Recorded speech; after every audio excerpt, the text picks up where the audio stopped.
બહુ સુંદર ભજન છે. બહુ સુંદર સમજવા જેવું જીવનમાં કે વાવણી વીતી ગઈ અને વાવવાનું રહી ગયું. જ્યારે ધર્મ ધ્યાન ધ્યાન દાન તપ કરવાનો સમય હતો એ વીતી ગયો. જુવાની વીતી ગઈ અને આપણે કશું કરી શક્યા નહીં. અને કાપણીનો કાળમાં આવ્યો, જ્યારે કાપણીનો સમય આવ્યો ત્યારે આપણે બધા વાવવા બેઠા. ગળપણમાં ગોવિંદ ગવાય નહીં. ઘરડા થઈએ ત્યારે આપણે શરીરથી અશક્ત થઈ જઈએ છીએ. નથી આપણે બોલી શકતા, નથી ગાઈ શકતા, નથી કાને સંભળાતું, નથી આંખે દેખાતું, તો આપણે એમના કીર્તન કરી શકતા નથી. એટલે આમાં બહુ સુંદર વાત કરી છે. વાવણી વીતી ગઈ ને વાવવાનો રહી ગયો. વાવણી વીતી ગઈ ને વાવવાનો રહી ગયો. કાપણીના કાળમાં હે વાવવું શરૂ કર્યું.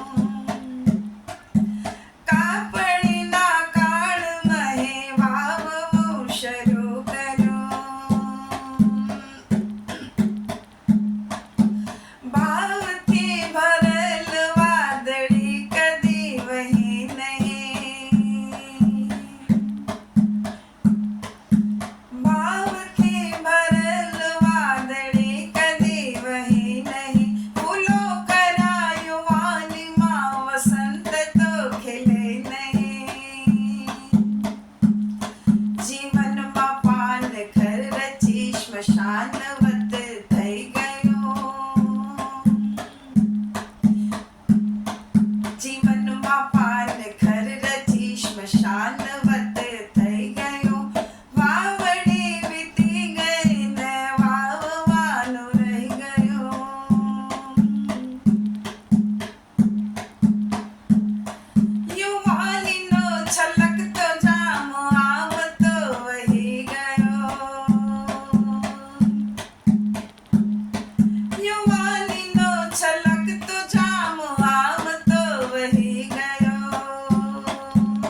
હતા તહીં તહીં રહ્યા, નદી તીરેથી લંગરોનું છોડવાનું રહી ગયું,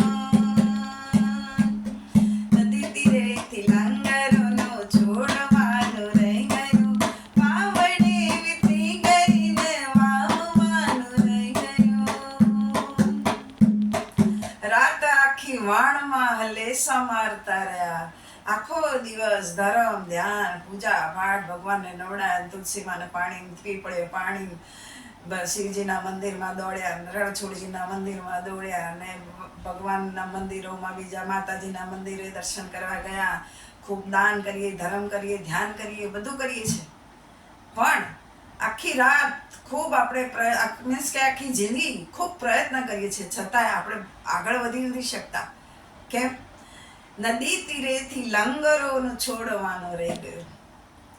નદીના તીરે જે લંગરો નાખ્યા હતા ને હોડીને બાંધી રાખવા માટે, એ લંગરો આપણે છોડ્યા નહીં. એટલે આપણે કામ, ક્રોધ, લોભ, મોહ, મદ, મત્સર, મમતા, આ જે દુર્ગુણો છે ને એને આપણે છોડતા નથી, એટલે આપણે આગળ વધી શકતા નથી. નદી તીરેથી લંગરોનું છોડવાનું રહી ગયું,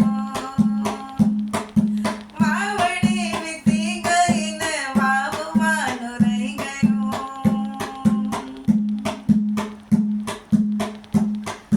થનગનાટ નલક ભર્યો ગણગણાટ રહી ગયો,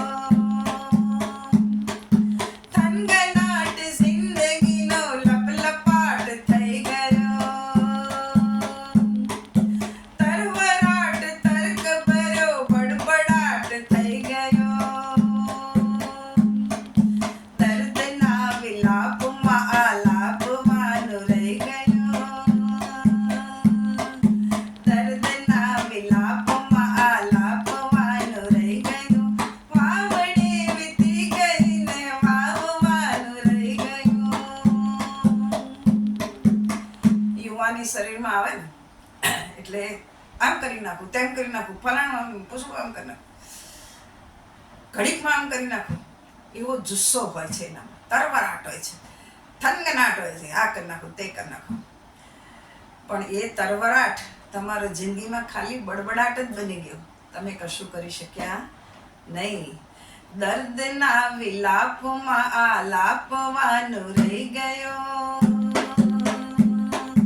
દર્દના વિલાપમાં આલાપવાનું રહી ગયું, વાવડે વીતી ગઈ ને વાવવાનું રહી ગયું, વાવડે વીતી ગઈ ને વાવવાનું રહી ગયું, કાપડીના કાળમયે વાવવું શરૂ કર્યું.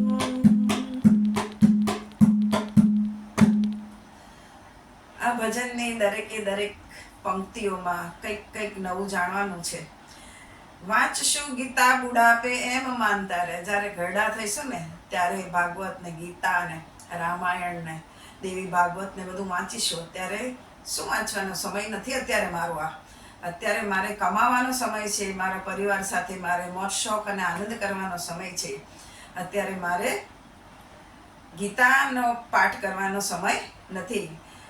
વાંચશું ગીતા બુઢાપે એમ માનતા રહ્યા. અને યુવાન ગ્રંથ જેમાં જાણવા જેવું ખૂબ છે, કે તમારી જિંદગીની ધરી છે ગીતા, અને એને બુઢાપો આપી દીધો.